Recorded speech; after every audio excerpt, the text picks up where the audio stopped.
Imagine standing at your own wedding, heart pounding, bouquet trembling in your hands, when you realize your father just walked out to bring your sister, who's waiting outside in a wedding dress.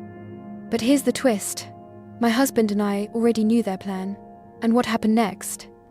It turned my family's lifetime of cruelty into one beautiful, devastating payback. If you've ever been underestimated, if you've ever had someone try to steal your moment, hit that like button, subscribe, and get ready. Because this isn't just a story about revenge. It's about reclaiming your power after years of being treated like you don't matter. Ever since I can remember, my parents made it clear who their favorite was, my sister. Not subtly, not with gentle favoritism. I'm talking full-on, she can do no wrong treatment. When she accused me of something, I got punished. When I accused her, even with proof, they'd find a way to punish me too. Birthdays. My cakes were always her favorite flavor. Vacations, wherever she wanted to go. It was like my existence was just background noise in the great, glittering spotlight of her life. I used to tell myself they'd realize it one day, that maybe they'd see I was trying so hard just to be noticed. But instead, things only got worse. By the time we were teenagers, she had no friends, and apparently, that was my fault too. When her loneliness grew, so did her hatred.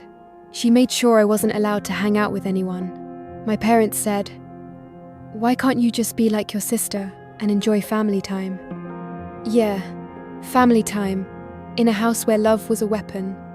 When I finally got a boyfriend, I thought maybe finally I'd have something that was just mine. But my sister couldn't stand it. She'd show up in tight clothes, batting her lashes, whispering poison about me to him. When he rejected her, she ran to my parents, crying that he tried to flirt with her. Guess who they believed? They called me reckless, shameful. They forced me to break up with him.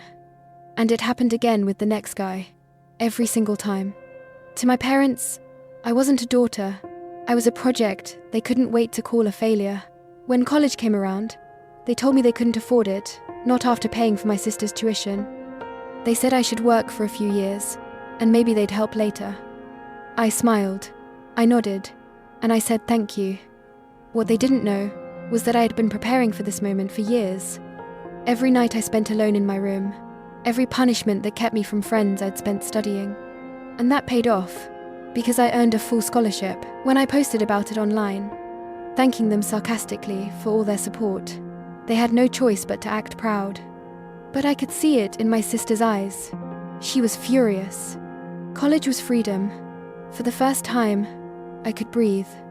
I still visited during holidays, but my parents hadn't changed. My sister dropped out, moved back home, and started working with my mum. Same spoiled behavior, just in an adult body. Still, I had peace. I had distance. And then, I met him. My husband back then, my boyfriend, is everything I'm not. Where I'm quiet and conflict avoidant, he's sharp, witty, and utterly fearless.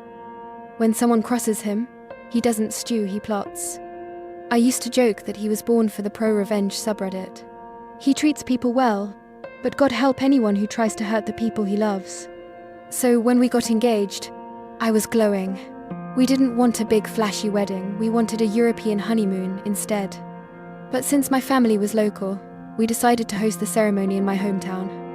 That was mistake number one. When my parents heard the news, they insisted on meeting him. I was nervous, but he was practically bouncing with excitement.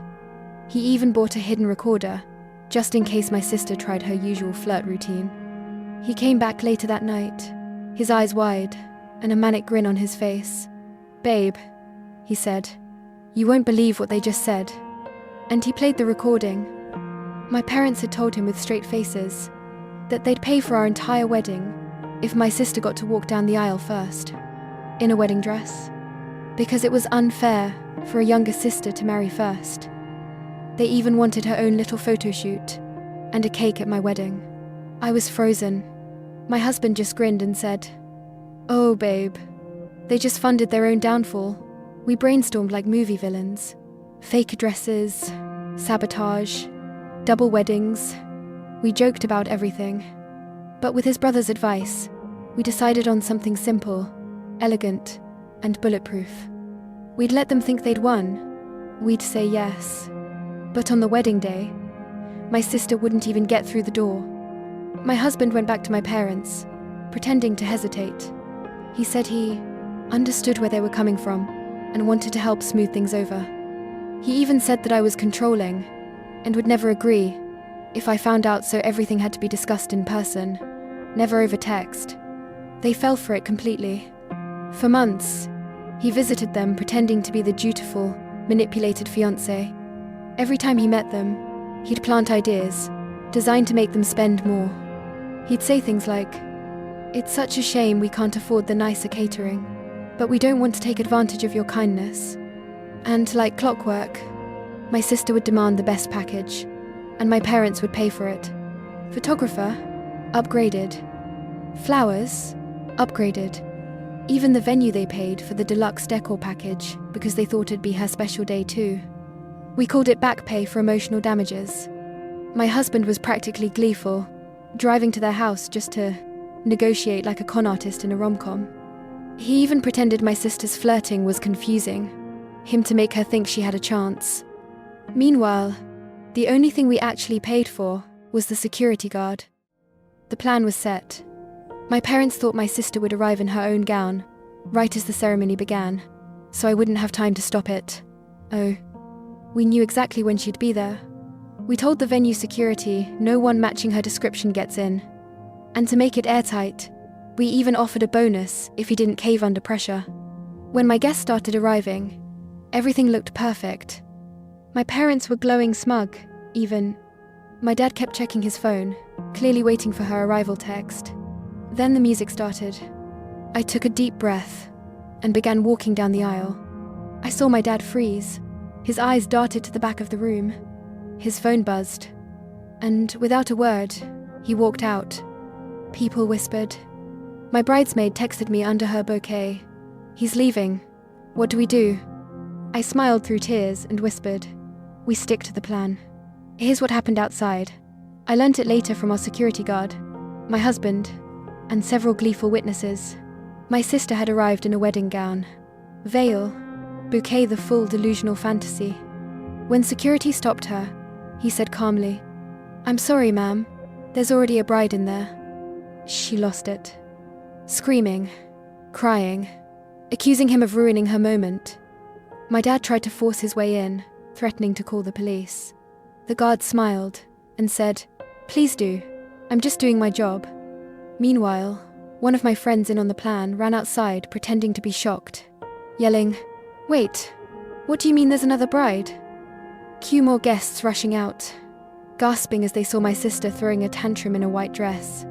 And right then, my husband arrived, acting utterly confused. "What the hell is going on?" he said.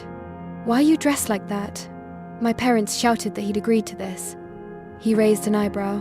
"Do you have that in writing?" Silence. They didn't, because he'd told them never to text it.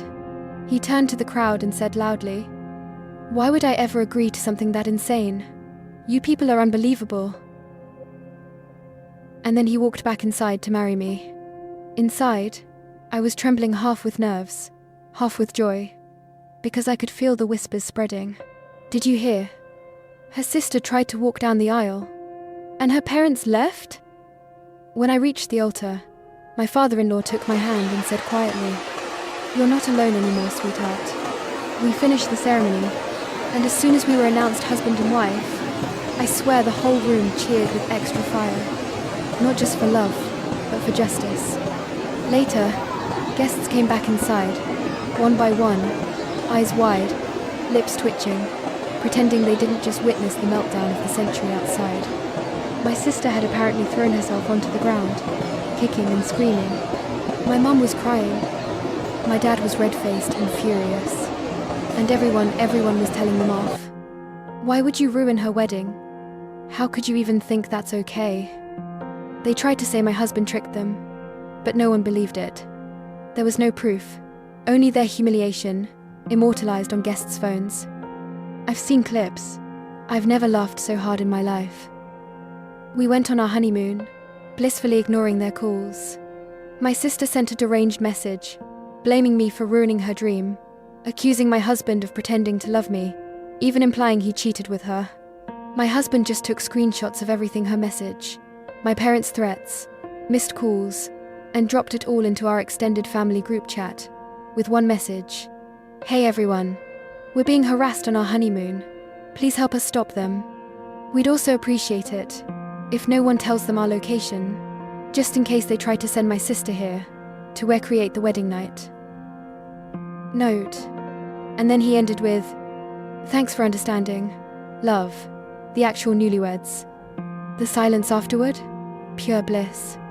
My family tore into my parents. My sister was a pariah. And for the first time in my life, I wasn't the one being blamed. I used to think revenge meant screaming at the people who hurt you until they understood. But that day, standing in my dress smiling, as they realized they'd just funded their own humiliation, I learned something else. Sometimes, the best revenge is letting people dig their own graves and handing them the shovel with a smile. So, if you've ever been made to feel small, invisible, or second best, remember this story, because karma may take its time, but when it shows up, it knows exactly what it's doing.